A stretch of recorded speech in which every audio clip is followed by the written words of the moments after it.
casi todo el mundo reconoce un Modigliani, ¿no?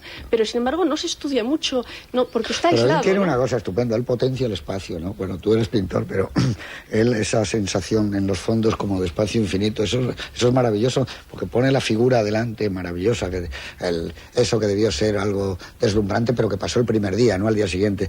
Ese desnudo puesto en el escaparate de la galería debió ser un shock brutal. Llegó la policía, sería. Es la exaltación de lo carnal, o sea, ya está... Y de fondo hay un espacio infinito. Está más allá del sexo, es la exaltación de lo carnal. Es una cosa, es uno de esos grandes desnudos de Modigliani, en esos tonos absolutamente carnales, rojizos, rosáceos, absolutamente además impresionantes. una transposición de toda su fuerza como escultor, puesto que además es demasiado caro esculpir. Él está enfermo, es un esfuerzo demasiado grande, entonces toda esa fuerza la integra dentro de la pintura, lo cual hace este inmenso carácter escultórico de sus desnudos, ¿no? Yo creo que es una de las claves. Hay una característica también en él como pintor, que es la figura humana, son retratos. Fundamentalmente toda su obra son retratos.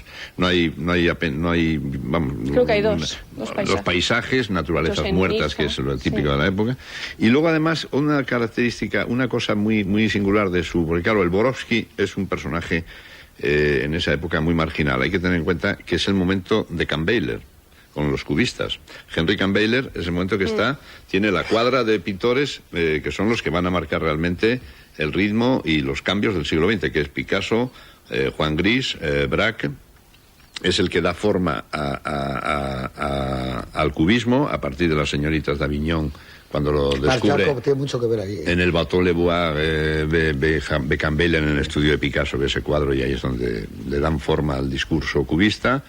Que lo está haciendo todo el mundo, por otra parte, porque hay en ese momento debe haber como 100, 200 pintores cubistas. Más ya como que apoya tanto al cubismo y tanto a Picasso, en cambio sentía fascinación por Modigliani, porque veía que era un tipo que era irreductible. Pero no le tuvo nunca en su galería. Claro, porque estaba en la otra línea. Pero le tenía admiración porque era irreductible. A él le hubiera gustado que Modigliani se hubiera apuntado con Tenía Fernández Gier, claro, tenía Emmanuel Huguet, nuestro gran escultor español. Y el otro gran movimiento, que es los Fauves, está en la galería Berta Veil, que se ve en la película, y que sin embargo por eso le gustó mucho a Modigliani, porque ella antes había negado a exponerle y finalmente hace esta exposición. Pero fue un fracaso. Un escándalo. Un fracaso Y un escándalo. La cierran al día siguiente la exposición por el desnudo del escaparate. Claro, pero aquí en la película cuentan como que es al día siguiente cuando va a entrar la policía. Fue el mismo día de la exposición, pero además es curioso que fuera un escándalo y un fracaso, que no supieran ver, estando todos aquellos cuadros, esa especie de fiesta de color, porque hay unos tonos como muy... Él pone de moda también unos tonos como de pasteles subidos, en los que tú dices rosáceos, como azules, eso es una maravilla, ¿no? Sí, colores. Y luego que es el pintor que hablábamos antes, como más fácil de identificar y de copiar y de falsificar, ¿no? Porque mira, este libro de Gonzalo Millán del Pozo, que es muy bonito, habla de las técnicas de Modigliani, de cómo pintaba y cómo muchas veces cuadros que... Bueno, tú lo decías, que hay cuadros en museos reconocidos que no son Modigliani, ¿no?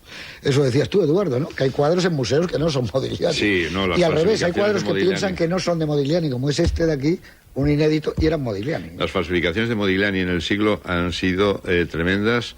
Yo creo que empiezan a partir del día de su entierro, claro. Empiezan.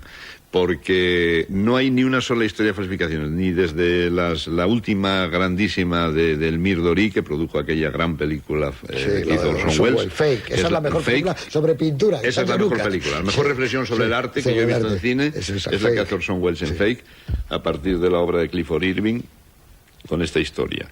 Pero todas las que hubo en la Segunda Guerra Mundial, hubo otro alemán. En todas las falsificaciones del siglo XX, incluso en las más burdas, siempre está Modigliani. Siempre está Modigliani. Se llegó a decir, ¿quién no tiene un Modigliani? ¿Quién no tiene un Modigliani en su casa?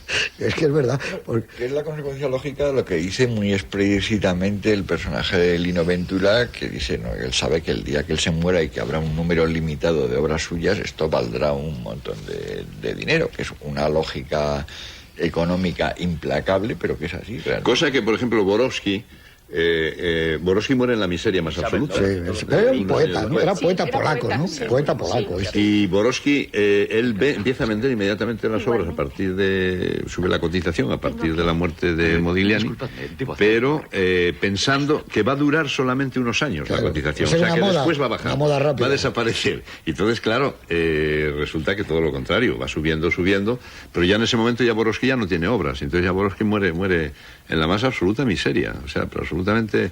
y él tampoco liquida nada a la familia de Modigliani, no les da nada. No le da nada a la hija ni nada, no, él es otro un buitre importante. Hay dos discursos, dos alegatos que a mí me hacen bastante ilusión, aunque reconozco que en el siglo XX la historia del marchand, o sea, el galerista en nuestros tiempos,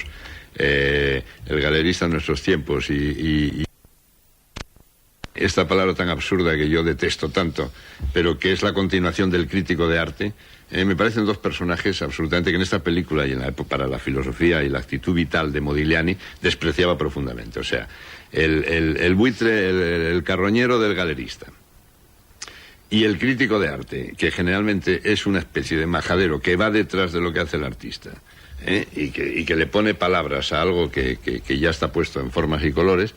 Son dos personajes que se aprovechan, son dos personajes que vampirizan todo el fuego creador del pintor. Y ahí en la película y en esa época está muy claramente expresado, ¿no? Tengo que defender un poco el papel del crítico de arte, también el del conservador de museo, pero en fin, el del crítico de arte. Y yo creo que es verdad que es una escena muy interesante cuando Modigliani, como muchos artistas, como casi todos los artistas, dice los críticos no entienden nada. Pero ahí Zorowski, o el personaje que lo interpreta, dice algo que es, dice, solo un poeta puede hacer esta transposición, ¿no? Y entonces yo creo que es interesante porque en realidad se relaciona también con la obra de Wilde cuando dice el crítico es artista. Es decir, que yo creo que hay siempre esta discusión sobre si para ser un buen crítico de arte hay que ser un artista o no hay que serlo. Igual demuestra cómo la crítica de arte en sí, o cualquier crítica o cualquier ejercicio también de visión, ¿no? Tenemos, por ejemplo, el caso de Ruskin, que es su aniversario de su muerte hace poco ha sido...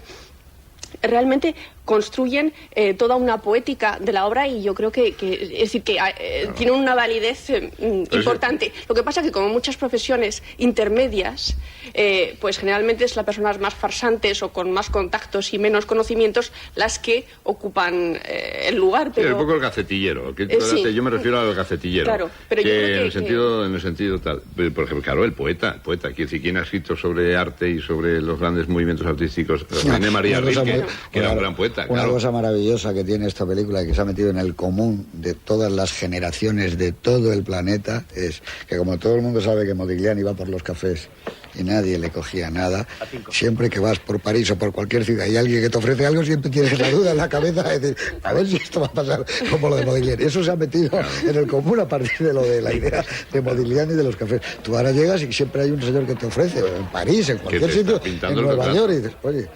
Y esto... Y además viene cuando tú vienes de cualquier viaje turístico, vienes con el dibujo que te han hecho en la Place du Tertre, no sé qué, rápido, en la calle y todo, porque te lo han hecho además en París. Es que, claro, y además el artista que te lo hace generalmente puede ser disfrazado de artista de la época. De la época, no de artista de hoy día.